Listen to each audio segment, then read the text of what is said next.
Um, to me, police are people who are supposed to serve and protect the community.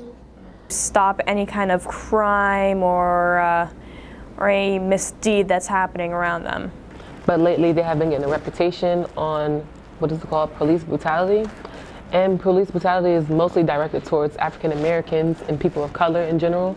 Oh, you can't walk around naked, arrested. You can't litter on the ground, arrested, stuff like that. That's what I think police are. Well, they mostly just stop crimes, and There have been a lot of problems with that lately throughout America. I've been able to witness some kind of arrest or event. The police officers were doing their job.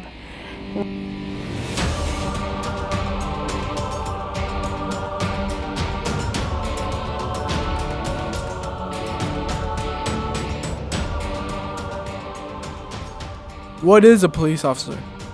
A police officer is a warranted law employee of a police force or civil force of the national or local government. This force is responsible for the prevention and detection of crime and maintenance of order. Historically, the first police forces were bands of civilians that would protect and serve the community. During the times when anarchy was present, knights and guards would also act as a police force. Eventually, Rome is one of the places where we see non-military forces and non-mercenary police forces, created by Gaius Octavius. In the Middle Ages, little or no police force existed, which resulted in corruption and lawlessness. England, for example, in the 1500s had the most robbers, thieves, and prostitutes. Some citizens, however, would appear and fight crime. These people were known as villagers. We also can look at colonial America. The colonists, or Americans, would form as groups of men who would always try to find beasts which were causing trouble, find lost children, and handle other disputes. However, they were usually unorganized. Following the line of history, we can see how police officers and police institutions have evolved. Yet one of the greatest impacts police officers and police institutes had was around the 1800s and 1900s. At this time, politicians and police officers were close. This would turn out to be a great problem for Americans in general, because now politicians and police officers were hand in hand.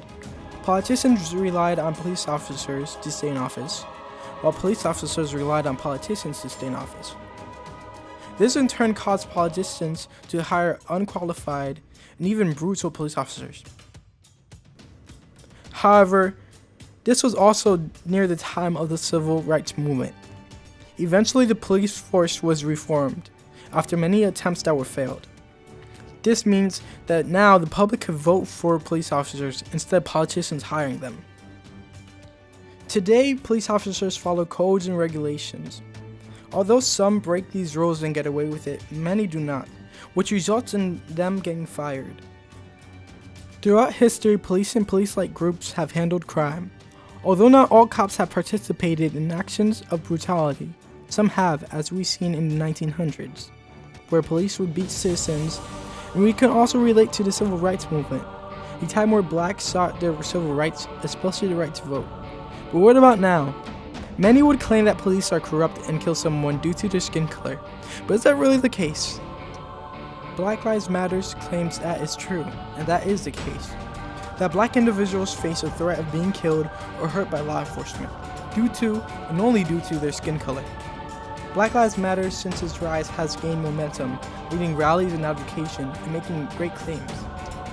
However, data from sources suggest otherwise. Although rogue police officers exist, the majority of police officers would not participate in actions that fall under police brutality. A Washington Post study agrees. After a year of research, data confirmed that police use force mainly to protect human life, or that killing or use of force on any unharmed and unarmed citizen is rare. For example, in 2015, 965 people were killed by police officers. 564 were armed. 281 were armed with another weapon that was not a gun, and 90 were unarmed. Data also showed that if we removed bias or racism in cops, that the number of blacks being killed would only slightly change. Although many corrupt police officers exist, many who are not corrupt exist. For example, in 2015, many police officers showed the greatness of being an As officer. far as we're concerned, you're not breaking any laws. Okay? That's what we want to get across to you guys. Okay? Right? There's a constitution that I swear an oath to, so don't freaking mess with it with these citizens. You understand me? I know you're not subject to the Constitution when it comes to your job, but don't mess with it. They have a right to the property. They have a right not to be searched by anybody.